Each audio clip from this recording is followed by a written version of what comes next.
Muy buenos días a los radioescuchas que nos sintonizan en las frecuencias de Telemetro Radio, a quienes nos ven por streaming a través de Metcongo, así como en RPC Televisión, en señal de televisión digital terrestre y en las plataformas de Telemetro Cuarto Poder en YouTube. Bienvenidos a la emisión de hoy viernes 11 de agosto del año 2023.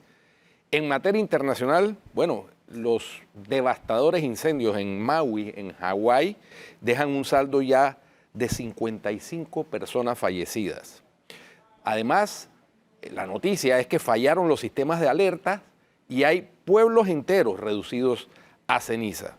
Los registros de gestión de emergencia no muestran indicios de que se accionara el protocolo antes de que el siniestro forestal alcanzara a las zonas pobladas. El presidente Joe Biden declaró el estado de catástrofe y el saldo de víctimas aún puede empeorar según las autoridades.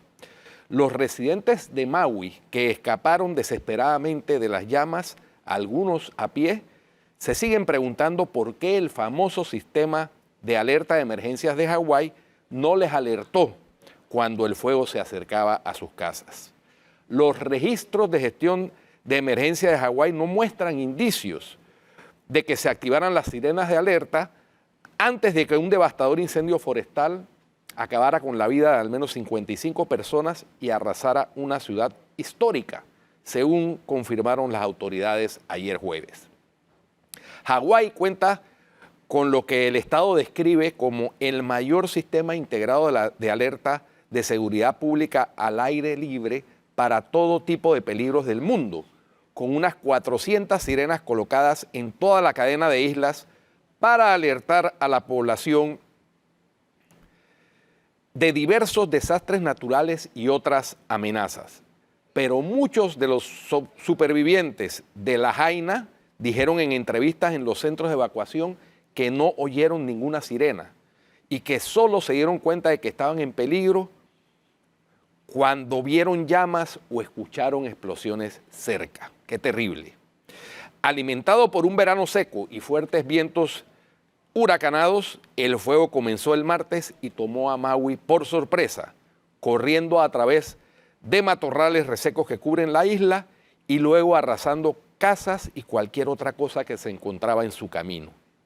El jefe del Departamento de Bomberos de Maui, Brad Ventura, dijo que el fuego se desplazó tan rápidamente de matorral en matorral que fue imposible enviar mensajes a las agencias de gestión de emergencia responsables de activar las alarmas de emergencia. El incendio forestal es ya el desastre natural más mortífero del estado desde el tsunami de 1960 que mató a 61 personas en la Gran Isla.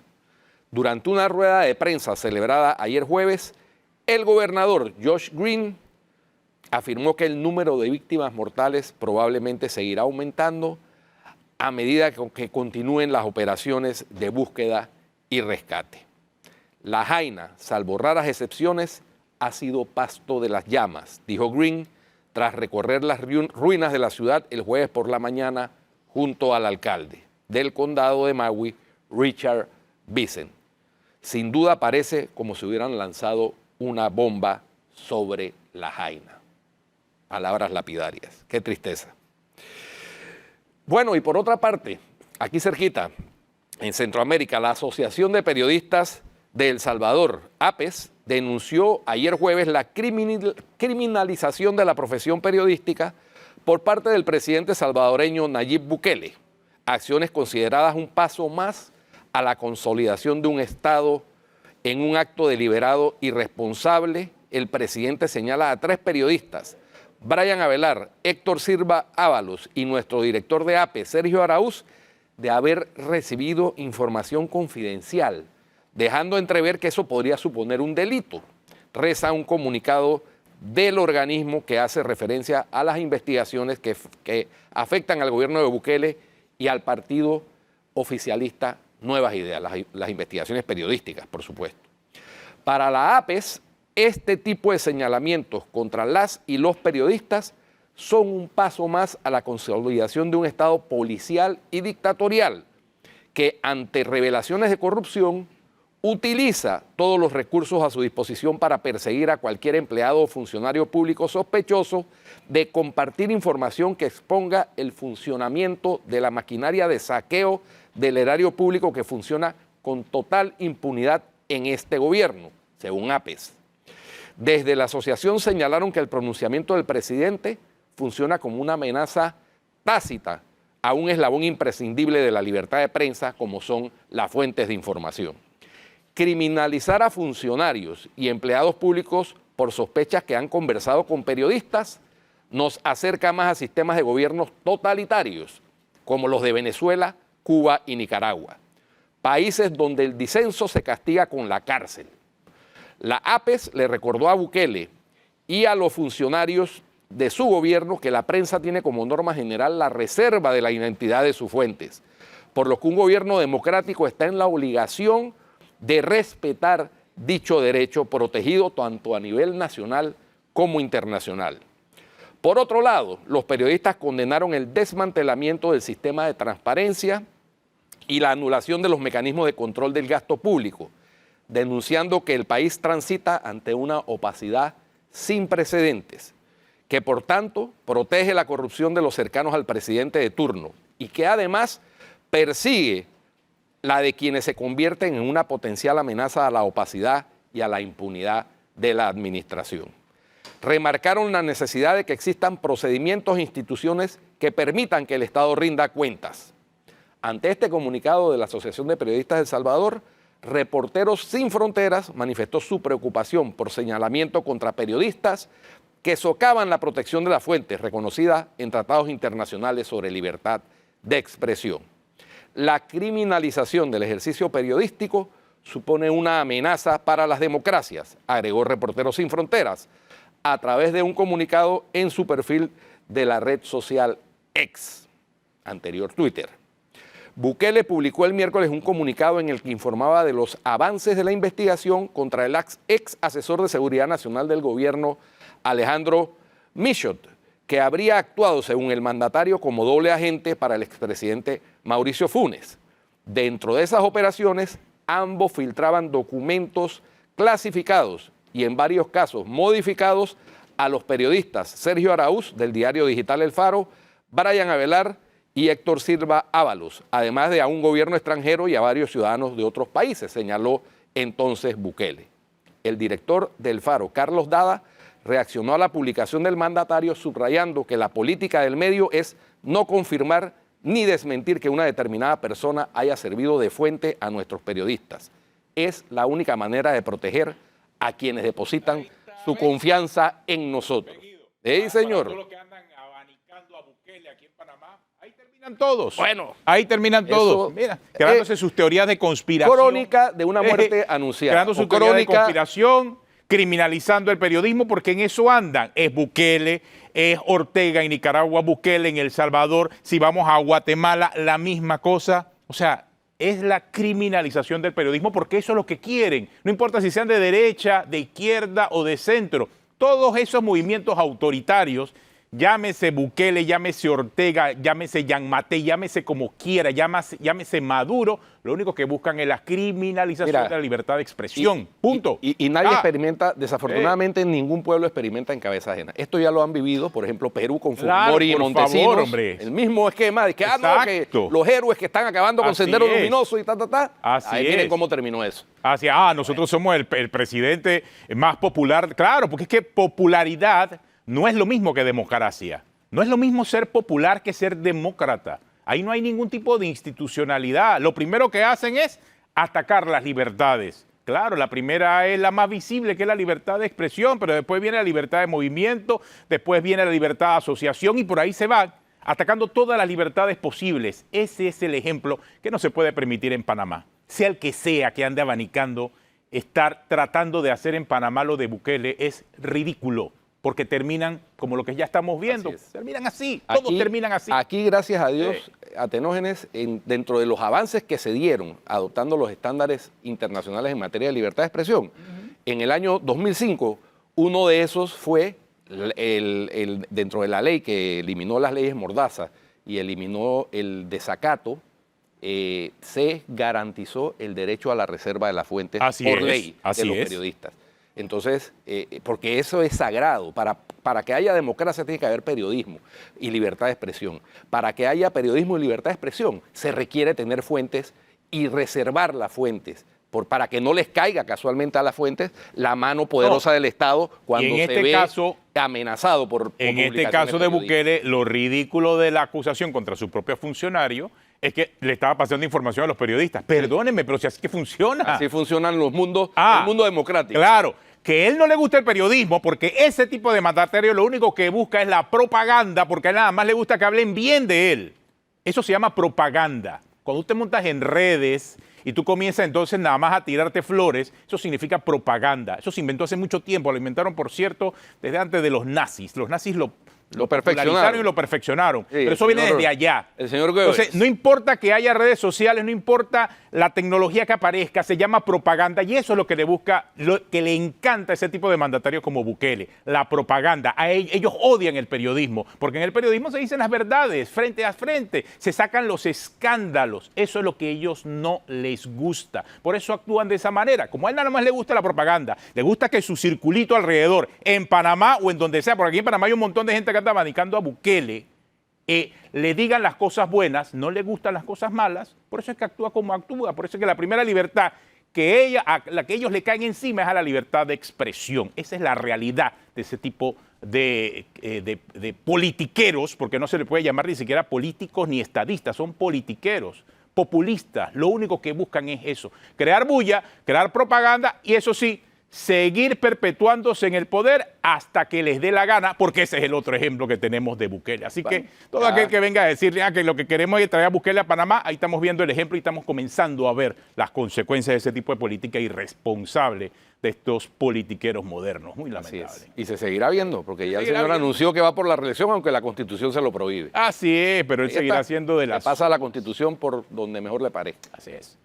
Pero bueno, oye, y el otro tema que vamos a tratar ahora también es lo que va a pasar hoy en el Parlacén. Guido, ayer lo vimos. Sí, bueno, ¿Qué va a ser hoy entonces la reunión? Tienen la facultad, los parlamentarios centroamericanos de los partidos políticos panameños representados ahí, de decidir si aprueban la juramentación de los dos señores Martinelli Linares o si, como hicieron la vez anterior, en el intento anterior, desisten de eso. Hay una diferencia. En aquella ocasión ellos estaban requeridos por la justicia, ahora ya fueron condenados, pero aún siguen requeridos por la justicia. La diferencia es que ya fueron condenados en Estados Unidos. Y mira lo que apareció en la primera agenda. Y tienen que responder en dos procesos de alto perfil. El proceso conocido como Blue Apple y el proceso conocido como Odebrecht. Porque Odebrecht es una cosa, pero Blue Apple es otra, y Blue Apple, la segunda fecha es ahora, el 20 de agosto. En la primera agenda, ¿te acuerdas que ayer la vimos? Hablaban de la juramentación de los diputados, ya se daba como un hecho, la juramentación. En la segunda agenda, ya la de hoy, que enviaron, dice conocimiento de la solicitud de juramentación. Va cambiando el asunto. Sí. Va cambiando el asunto. Bueno, tienen porque ayer explicaba el diputado Cerrut, creo que es el apellido, que eso tiene que ser sometido a consideración de los parlamentarios de la bancada de los partidos panameños representados en el Parlacén. Así que vamos a ver. Hay quienes dicen que ahí se confirmaría si hay o no conversaciones entre el gobierno y Ricardo Martinelli, porque la mayoría de la bancada responde al PRD. Exacto, entonces, eso es un mensaje, sobre todo en el término que ahora se está presentando, ya que inicialmente se daba por un hecho y ahora se está hablando de que se va a hacer conocimiento de esa solicitud en la reunión de sesión del Parlacén. Hay que entender ahora qué deciden estos diputados, porque dependiendo de eso, veremos cómo las aguas se van moviendo del cara al 2024, pero en unos minutos seguiremos hablando de este tema. Aquí en Cuarto Poder, quédese con nosotros.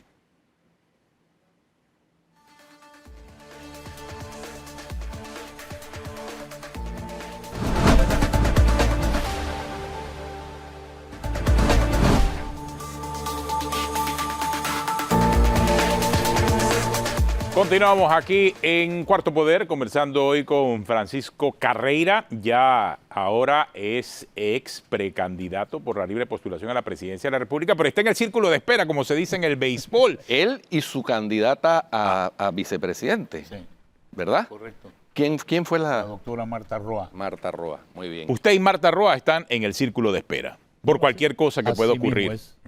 Pero me llama la atención, Guido, porque el licenciado Carreira hoy en el noticiero sí planteó un tema importante con relación a las postulaciones por la libre postulación, ya que todo el mundo estaba hablando de alianzas y el licenciado Carreira le entendí que usted cree que también es posible una alianza en la libre postulación. Por supuesto que sí, eso lo hemos hablado desde el día que registramos la candidatura. Yo fui partícipe de tratar que en el año 19 hubiera una sola candidatura, en aquel momento con Amelio, con Lombana y con Ana Matilde, y pues eso no se pudo hacer. Era la idea de que se unificara esto y corriera el candidato independiente con una sola oferta electoral. Y esa es la premisa en la cual yo entré aquí, y lo dije desde el día 1. Tengo excelentes relaciones con todos los otros precandidatos que estábamos recogiendo firmas.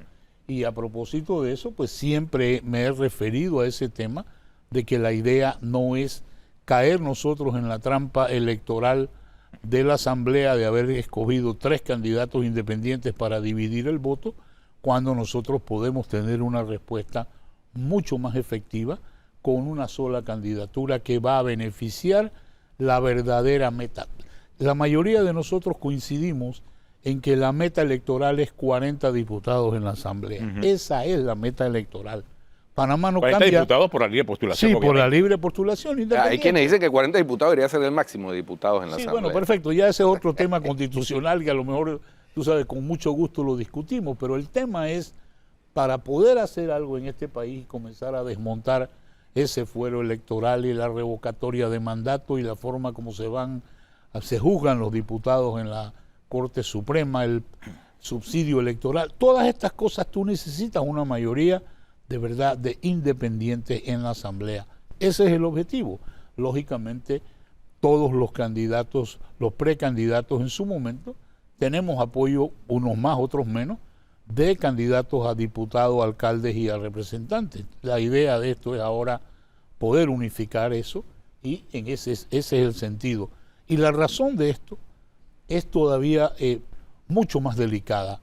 Nosotros no podemos entrar en una alianza con ningún partido político sin perder los candidatos en los circuitos plurinominales, porque la ley, como la hicieron, prohíbe a los partidos políticos dar el residuo a candidatos independientes. Entonces no podemos hacer lo que otros partidos pueden hacer cuando forman alianza. Y eso es el caso, pues en ese sentido es una desventaja. Nuestros candidatos en plurinominales tendrían que renunciar, y una vez que renuncien pierden el derecho a la parte que les corresponde del subsidio electoral por la cantidad de firmas que recogieron. Y, o sea, vamos en una desventaja enorme. Ahora, licenciado, pero también viene el tema, ¿no?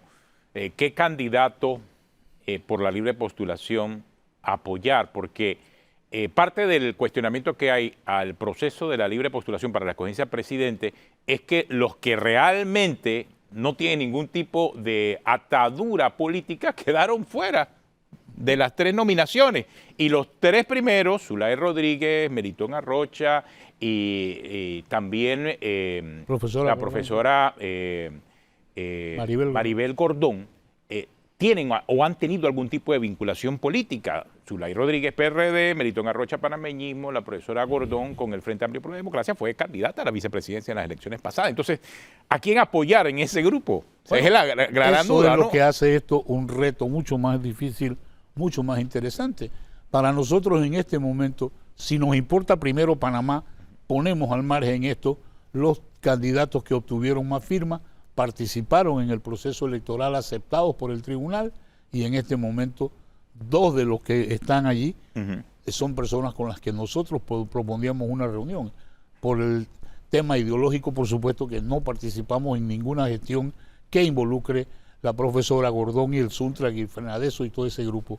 Pero fuera de esto, los otros candidatos con quienes hemos conversado, con quienes tenemos excelentes relaciones, la idea es hacer el esfuerzo para unificar estas candidaturas. Incluyendo a la diputada Zulay Rodríguez. Incluyendo a la diputada Zulay, incluyendo a Melitón. Melitón. Ellos son miembros de partido. Ahí está también personas que recogieron firmas como Kathleen Levy, Dimitri Flores, todo. La idea es que participen no solamente los 3 o los 4 que quedamos, no, todos participaron recogiendo firmas y tendrían una participación en esto. O sumarse a apoyar al señor Romana, que tiene un partido político, pero que es un partido político que nace desde la libre postulación. O sea, no sé si ese es el camino pero también. El problema es que con los partidos vamos en desventaja, sea él o no sea él. Okay. Entonces, eso es lo que hace difícil esto.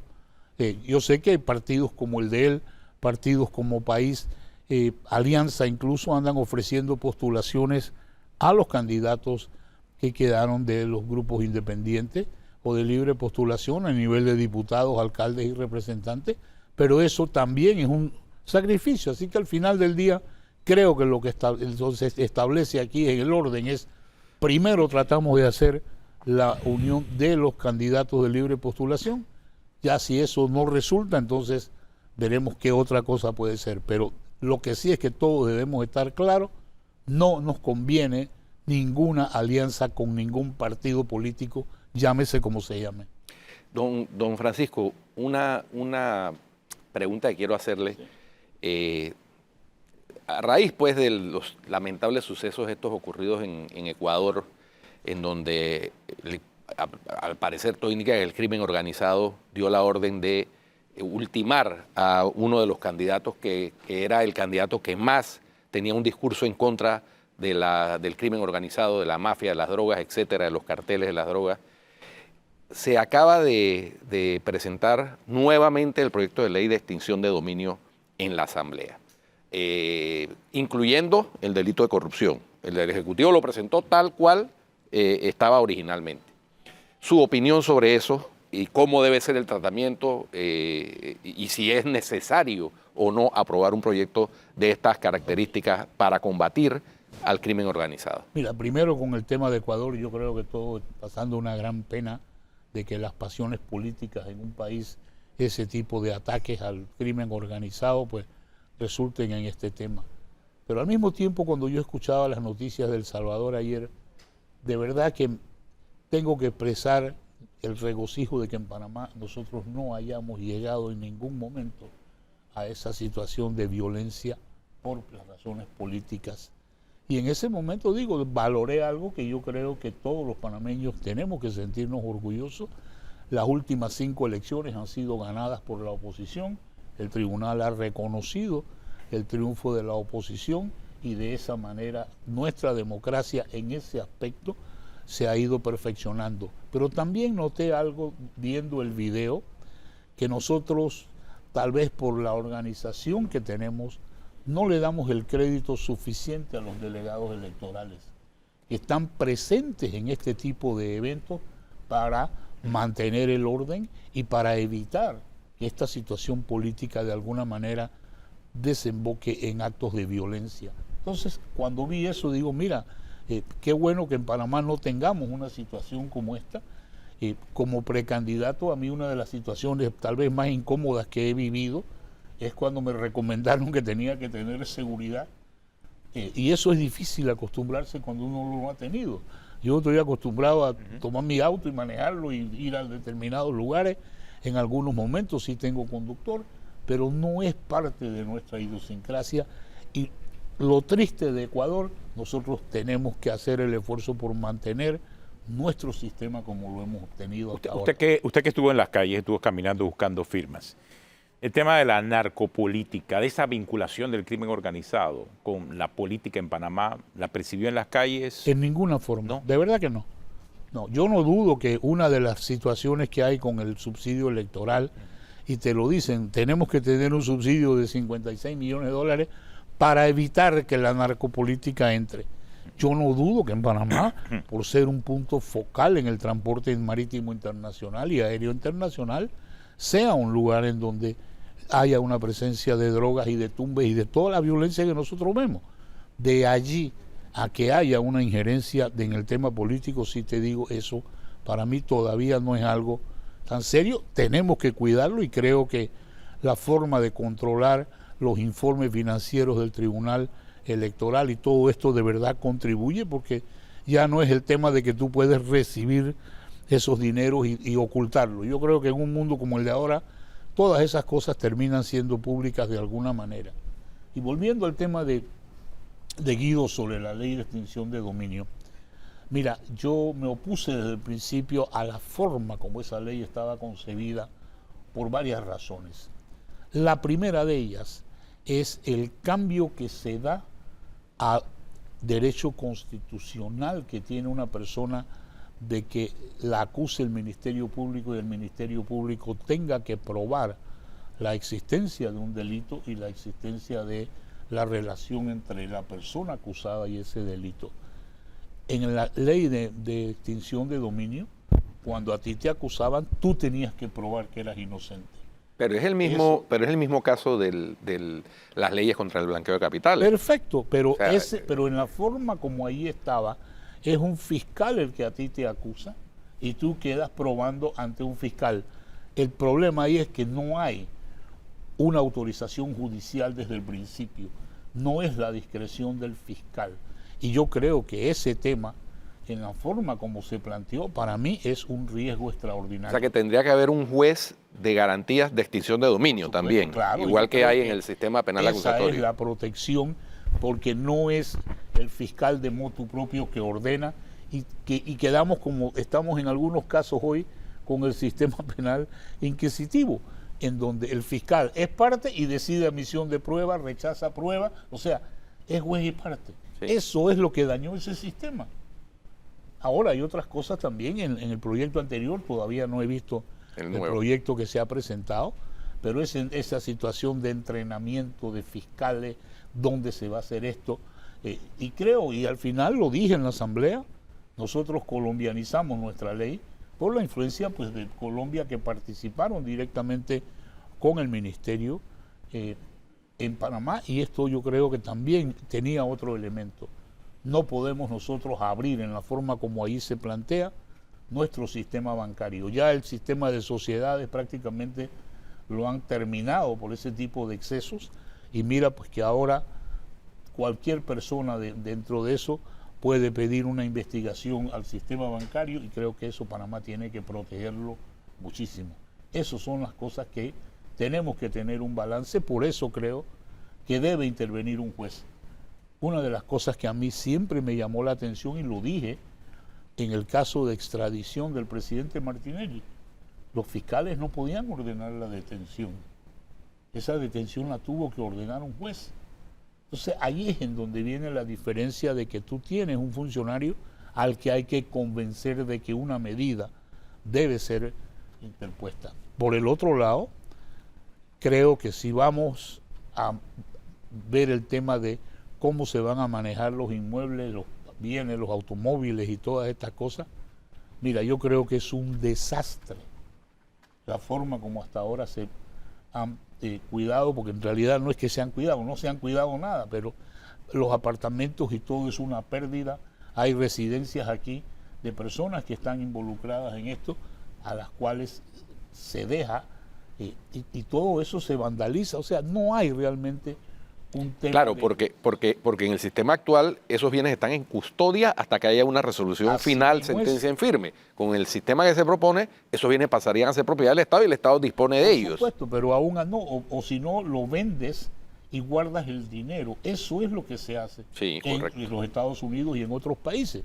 Tú vendes el bien, el dinero no se va a dañar en ningún banco, y le pones un valor que sea un valor económicamente aceptable. Pero bueno, hay que esperar que la ley llegue a la Asamblea, que tengamos una copia, y con mucho gusto, de verdad, participo para darte entonces la opinión. Lo invitaremos a Francisco Sí, Carrera claro, todo el placer para que del mundo. Ahora, opine con- licenciado Carrera, viendo ahora lo que está pasando con los hijos del expresidente Ricardo Martinelli, que hoy el Parlamento Centroamericano va a analizar la posibilidad de que se integren y que sean juramentados como diputados suplentes del Parlacén. ¿Qué piensa de eso? Bueno, mira, yo ayer la noticia que vimos era que iban a ser juramentados. Hoy cambió. Hoy Cambió un poco. hay un cambio ahora, que es a considerar la petición o lo que sea para que ellos sean juramentados. En julio del año 2020, cuando estaban detenidos por el proceso de extradición presentado por Estados Unidos en Guatemala, el fiscal de Guatemala pidió al Parlacén que ellos no fueran juramentados. La directiva del Parlacén en aquel momento hizo pública su decisión de que no fueran juramentados.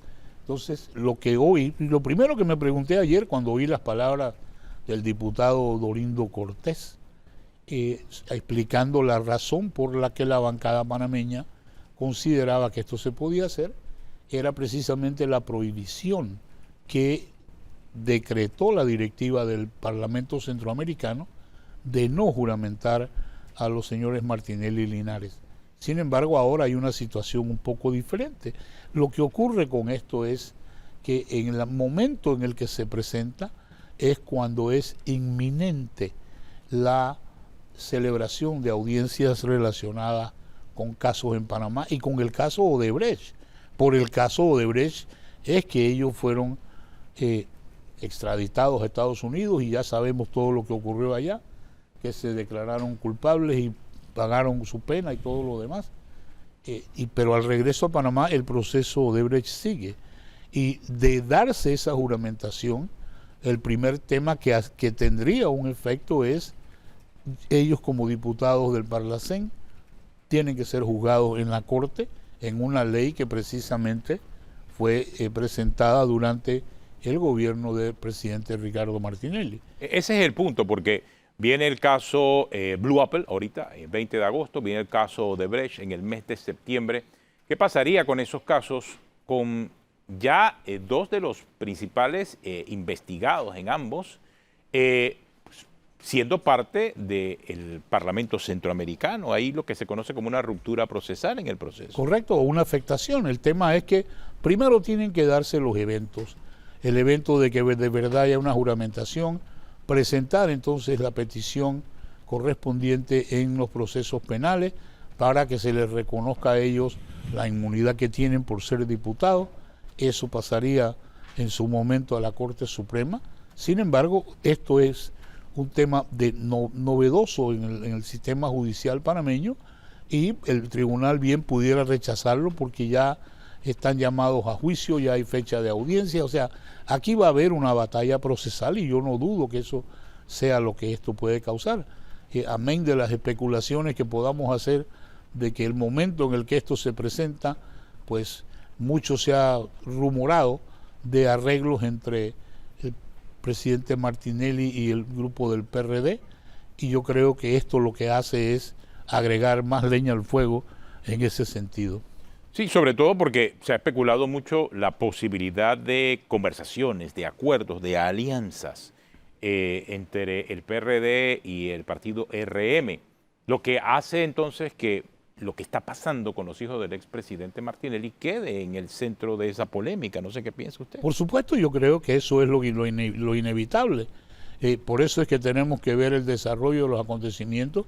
Yo no dudo que la directiva del Parlacén ha tenido situaciones como esta, a pesar de lo irónico, digo, en un momento muy emocional el presidente Martinelli se refirió al Parlacén como una cueva de ladrones y después tuvo que ir a juramentarse y ahora pues vemos la misma situación con el caso de sus dos hijos, uno diputado por suplente por el Cambio Democrático, el otro por el Partido Alianza, y esto también trae una situación al ruedo político partidista.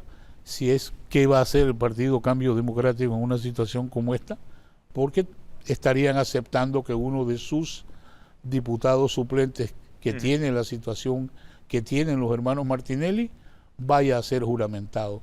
Yo he escuchado en algunas entrevistas a diputados del Parlacén de Panamá completamente opuestos a que esto se haga. Entonces creo que lo que estamos viendo aquí es definitivamente algo que está fluyendo desde el punto de vista noticioso prácticamente a cada minuto. Y a nivel internacional nuestra imagen, sobre todo porque ambos fueron condenados en Estados Unidos. Definitivamente.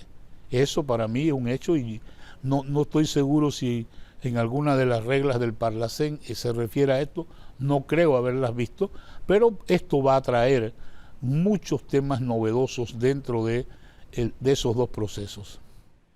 Definitivamente. Y decíamos ayer que la curiosidad, como curiosidad nada más, es que es la estrategia contraria a la del padre, Así es. ¿no? El padre renunció al Parlacén para ser juzgado por el sistema penal acusatorio normal y ellos estarían juramentándose en el Parlacén para ser juzgados por la Corte Suprema de Para ser Justicia. juzgado por la Corte Suprema. Curiosidades. Y esto, digo, al final, todo esto atrasa, interfiere con el proceso en donde Panamá ha quedado peor a nivel internacional. Otros países ya tienen aniversarios de las condenas por parte de los actos de corrupción en los que se involucró a Odebrecht. Nosotros fuimos parte de todos esos procesos porque el dinero se manejó desde Panamá, por lo menos tocó los bancos panameños, y a pesar de esto no hemos llegado todavía ni siquiera a primera base. Porque está surtiéndose con el sistema inquisitivo mixto viejo, anquilosado, con posibilidad de meter recursos ad infinitum, etcétera. Etcétera. Entonces todo ese atraso, de alguna manera, pues cometemos el error más grande que hay desde el punto de vista procesal en esto, que es la forma como estos casos prescriben. Y yo siempre llamo la atención en Estados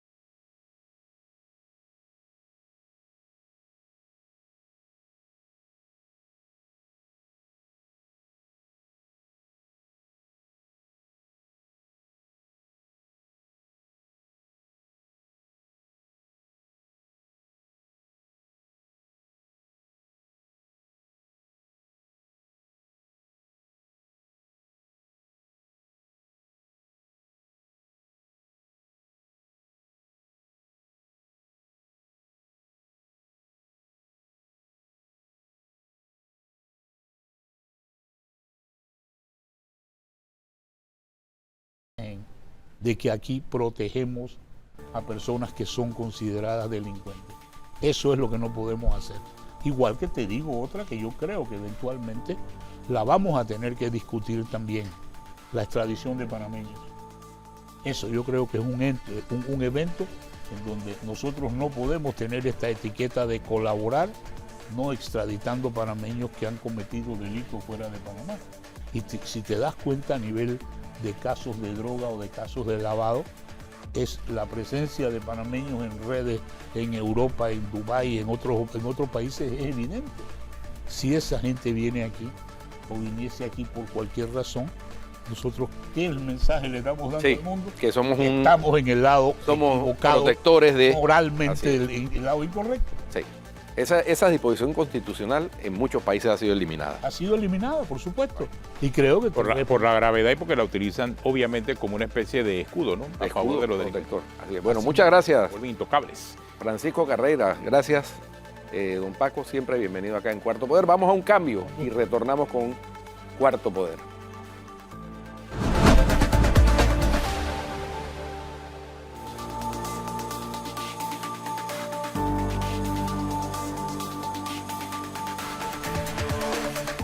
Continuamos en Cuarto Poder. Hoy un viernes diferente. Flor había hecho el compromiso de estar aquí para cantar con Alejandro Lagrota. Lamentablemente pues no nos está acompañando, pero ahí en la distancia a Flor le mandamos el mensaje porque sí tenemos a Alejandro Lagrota hoy. Gracias, Alejandro, por acompañarnos. Bueno, de verdad que un placer estar aquí. Bienvenido, Alejandro. Oye, gracias. Alejandro acaba de lanzar un tema que es muy interesante porque es un tema que busca llamar la atención sobre la actitud de los panameños, básicamente frente a temas del día a día, pero especialmente frente al tema importante que tendremos el otro año, que es la elección de nuestras autoridades. Ejercemos ese derecho al voto una vez cada 5 años. Así mismo es. Cuéntanos, Alejandro. Bueno, esta canción Despierta es una canción que llama a despertar, que llama a crear conciencia, y es como un llamado de atención de parte de un amigo para que podamos ver las cosas de otra manera. Yo creo que de alguna manera como sociedad nos hemos adormecido y hemos permitido que cosas que no deberían ser normales se normalicen. Y definitivamente que a veces cuando nosotros hablamos de corrupción pensamos en una persona que está fuera de nuestra vida, pero también debemos aprender a ver lo que nosotros estamos haciendo para alimentar ese sistema. y definitivamente que esta canción es una canción que por medio de diferentes viñetas trata de contar la historia que vivimos todos los días. Claro. En el cual muchas veces nosotros participamos de un sistema que está roto, pero no hacemos nada para parar el loop. Totalmente, y creo que qué mejor que a través de la inspiración y de tu música para poder llegarle a la comunidad, a ver si reaccionan, porque de forma directa ya se lo están planteando para que la gente despierte. Así. Yo creo que es lo que dice el estribillo, despierta. Despierta. Despierta. Hay un montón de gente dormida aquí que tú lo ves de repente pensando que la política hoy en el siglo XXI sigue siendo igual a como la hacíamos hace unos 10, 15 años atrás. Sí. Las cosas han cambiado, los tiempos han cambiado, la gente se ha educado. Y lo insisto mucho, o sea, el panameño tiene que dejar de ser cliente ya, tiene que convertirse en ciudadano, Sí. tiene que comenzar a reclamar sus justos derechos, no dejarse engañar simple y sencillamente por cantos de sirena, por un supuesto mesías que llega por ahí y dice yo te voy a resolver todos los problemas, porque también eso es falso. Sí. Tiene que comenzar a reclamar esos derechos, ¿no? Y Es trabajar impresionantemente peligroso cuando yo he aprendido en mi vida que cuando una persona llega donde ti y te dice, mira, yo soy la solución a todos tus problemas, preocúpate. Así es, sal corriendo, sal por el otro Preocúpate, lado. porque Sal nada por más el hay otro uno que lado. puede resolver todos tus problemas, es el que está allá arriba. Sí, exacto. Y definitivamente que yo creo que nosotros como sociedad tenemos el deber de poder hacer las cosas bien, parar el loop, como digo en todas las entrevistas, porque vivimos como en un sistema que todos nos quejamos en nuestras mesas, en las tardes de café, paramos de jugar fútbol, y siempre las cosas, nosotros los hombres empezamos a hablar de carro y terminamos hablando de política. Sí, exacto. Entonces, Y todo el mundo quejándose. Y todo el mundo quejándose. Entonces, ¿hasta cuándo nos vamos a quejar y vamos a empezar a actuar? Vamos a empezar a hacer algo. Tengo una buena pregunta. ¿Tú qué piensas? O sea, ¿hasta cuándo nos dejaremos de quejar y comenzaremos a actuar? Yo ¿Crees creo que el momento será ahora en el 2024? Yo creo que el momento es ahora. El momento es ahora, el momento es ya, porque tenemos que aprender de países vecinos que hoy están viviendo una muy mala noticia. Y nosotros como panameños muchas veces nos hemos jactado, digamos, con ciertos slogans de que en Panamá no pasa nada, aquí no pasa nada malo, Dios es panameño, todas estas cosas que a veces, aunque suenan bonito, no hablan más que de un país lleno de ego en el cual nosotros pensamos que las cosas malas que le pasan a otros países no nos pueden pasar a nosotros. Entonces yo creo que es importante que Eso es nosotros así. tengamos... Salvo los huracanes, el resto de Exactamente. cosas nos pueden pasar. Exactamente. Y los huracanes es por la posición geográfica solamente. Exacto. No por Y nada tenemos más. que- y Y tenemos con el que- cambio climático, cuidado. Cuidado. Cuidado. Eh. Entonces, yo sí creo que es una muy buena oportunidad, porque más que promocionar una canción, vengo a dar un mensaje para poder que nosotros como panameños despertemos y podamos realmente crear conciencia, sabiendo que la corrupción que criticamos empieza en nuestra casa. Empieza desde el peladito que se roba un lápiz en la escuela y se copia en su examen, hasta el tipo que coimea al policía, está el man que se cuela en la fila del supermercado jugando vivo. Ahí empieza, porque realmente las personas que nos gobiernan no son más que una muestra de nuestra sociedad. O sea, esos manes no vienen importados de Francia. No. Esos manes vienen de aquí mismo. Así es. Entonces, Porque es una muestra de la vivimos sociedad. en Cundinamarca, no vivimos en Dinamarca. Así ha habido Rodríguez siempre. Exactamente. Es verdad. O sea, ellos realmente son el reflejo de esa sociedad, pero a la vez también esa sociedad tiene que comenzar a cambiar. Y creo que la sensibilidad de un artista que ya lo está diciendo significa que ya está entronizado en la mente y en el pensamiento de muchos panameños. Creo que eso es importante, comenzar por allí, Alejandro. Creo que tu llamado a la reflexión sí es muy positivo en este momento. Sí, de verdad que estoy muy agradecido de verdad con la gente que me da la oportunidad para poder dispersar este mensaje. Gracias a ustedes, de verdad, por darme este espacio, porque al final yo sí tengo esperanza de que podemos construir un país mejor. Muchas veces se nos da la mala noticia de las, digamos, como en los medios de comunicación a veces nos plantean una realidad y nosotros pensamos que eso es lo único que existe. Pero yo sí creo que hay una buena noticia que podemos absorber, tenemos una esperanza por delante, tenemos un país que construir y podemos hacer las cosas mejores en el hoy, decidiendo de casa a casa. ¿Cómo se puede cambiar? O sea, ¿cómo se puede iniciar ese proceso de cambio? ¿Cómo tú lo ves? ¿Cómo tú sientes que puedes enviarle el mensaje para que la comunidad y la gente que nos ve pueda comenzar a cambiar las cosas desde hoy? Mira, yo no tengo control sobre lo que hace el presidente. Yo no tengo control, ahora mismo en mi casa y no tengo ningún tipo de control de lo que pasa aquí. Pero yo sí tengo control de lo que pasa en mi corazón. Y hay una palabra que desde hace mucho tiempo resuena en mi cabeza, que es arrepentimiento. Y yo me tengo que arrepentir de lo que a mí me toca. Y es importante voltear la mirada a Dios, voltear la mirada al hermano, darme cuenta que yo formo parte del problema y hacer un ejercicio de introspección de cómo desde mi propia realidad yo puedo hacer un cambio. ¿Qué cosas yo puedo cambiar en mi vida que pueden aportar a que mi hoy sea diferente y pare el loop? Y la palabra arrepentimiento no es más que cambiar de mentalidad.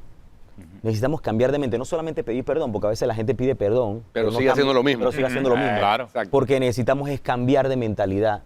Y la realidad es que el único que puede cambiar las cosas, a veces nosotros vemos toda la corrupción que hay, vemos los homicidios, vemos los suicidios, vemos las cosas que están pasando a nuestro alrededor, y de repente viene una persona y te dice de que, hey, Atenos, yo creo que deberíamos como que, hey, buscar de Dios, pilla. Ah, no, eso es muy mala idea. Pero no, o sea, es mala idea seguir así. Por lo menos es importante como que, ¿sabes qué? Reflexionar un poco, reconciliarte con tu Creador, pedirle perdón al hermano, pedirle perdón a la familia, porque tú no puedes construir nada afuera de tu casa si no estás construyendo adentro. Claro. Mucho de lo que nosotros vemos son personas que quieren arreglar el país y tienen la vida rota. Exactamente. Entonces tú no puedes reparar un país desde una vida destruida. O sea, el cambio comienza dentro, es Así lo que tú mismo estás es. planteando. Así No, mismo. no es de afuera hacia adentro como todo el mundo quiere. No es buscar culpables. Exactamente, el mundo quiere, no, vamos a arreglar de afuera, no, es de adentro hacia afuera. Exacto, Es a la inversa. exacto. Un mensaje muy profundo que nos está dejando Alejandro. Cambia uno ¿Sí? primero Primero cambias. y dar el ejemplo y Claro. entonces puedes hacer que la otra gente cambie. Claro. Está clarito. Eso es así. No, es verdad. Bueno. Si no se da el ejemplo y Oye. así se combate la corrupción. La corrupción se combate con grandes ejemplos en contra de la corrupción. Si no aparecen esos grandes ejemplos, no esperes poder controlar la corrupción pequeña ni la mediana. Si tienes que dar el golpe contra la corrupción, un golpe lo suficientemente grande para que se sienta. Así Bueno, es. pero Alejandro vino con su guitarra. Siempre veo Claro, para aprovechar los últimos pero, minutos. pero no es de adorno. No es de adorno, No, siempre. bueno, venga. Bueno, te voy a cantar un pedacito. para Un que- pedacito. Y seguido que le hubiese avisado que él traía la suya también. ¡Ey, sí, oye, No, para la no, próxima! no, no. Vamos a hacer una Yo- guitarra. Yo nunca aprendí a tocar guitarra. Yo aprendí a menos, tocar imagínate. piano y acordeón. pero Aquí la única que guitarra. sabe cantar en el grupo es Flor. Flor. Y no vino hoy. Ah, pero bueno, nos puede acompañar de su casa. De ¿eh? su Donde casa. esté, ¿ves? Flor, el coro. Exactamente. Si tú pasas caminando por la calle y de repente una nave se detiene y se baja la ventana y te ofrecen un botín, no es por ahí. Si te ofrecen camiseta y una gorra y te dicen firma aquí, yo te pongo a vivir. Si te ofrecen un jamón o concesión, no es por ahí, no es por ahí. Justo cuando nadie te ve, te conviene y se ve bien. Si te da la picazón, evita la tentación. Despierta, despierta, despierta, despierta. Eso que viene fácil, fácil se va. Despierta, despierta. Eso que viene fácil, fácil se va. Fácil se va. Oye, Alejandro, realmente felicidades. O sea, en esta época del autotune, o sea, es muy difícil encontrar ya artistas que puedan cantar con esa fuerza de voz sin el autotune. Mira, Alejandro Lagrota, panameño que lo hace. Vamos para arriba. Oye, y el Claro. tema está tremendo. O sea, Sí. la letra está profundo en sensacional este momento. para llamar la atención y para que la gente despierte. Así mismo es. ¿No? De ese sueño, ese letargo en que nos han mantenido sumidos sin resolvernos los problemas. Fíjate, todos los días hay protestas de problemas viejísimos. Hoy estaban protestando los jubilados, los del dietilenglicol, etcétera, para hablar de los temas viejos. Es una locura. Imagínate. ¿Sabes qué? Hace 15 años yo saqué una canción precisamente con esta misma temática. Recuerdo, la Llame recuerdo. Tranque Cotidiano. Tranque cotidiano, sí me Y acuerdo. tú escuchas la canción y tenemos el mismo problema. Los mismos problemas. Son los ¿Y han pasado cuántos gobiernos entonces? 5. Tres gobiernos. Ah, no, Qué pero- locura. Tres gobiernos y siguen los mismos Pero hay problemas. quienes sí han resuelto su problema. Ah, claro, ellos han resuelto su Ellos, problema. Exactamente. Nosotros somos los que panameño, mantenemos los despierta. problemas, las calles destruidas, mantenemos los problemas con las escuelas, mantenemos los problemas con la delincuencia, pero los que tomaron esas decisiones se han resuelto todos sus Sí, problemas, la señor. mayoría. Y ahí hay que recordar que el que quiera ser el primero, que quiera ser el más grande, tiene que servir. Así es.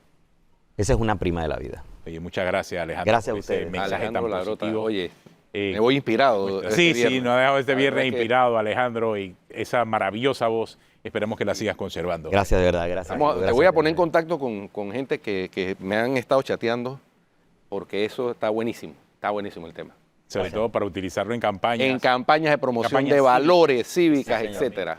Ahí estamos, vamos para arriba. Listo, Alejandro, gracias. Gracias, Alejandro. Se nos Gracias acabó por el acá. tiempo. Si usted sigue en Telemetro Radio, siga con El Brunch y en RPC Televisión, habla ahora con el profesor José Escobar y Delia Muñoz. Hasta el lunes. Y te ofrecen un botín, no es por ahí.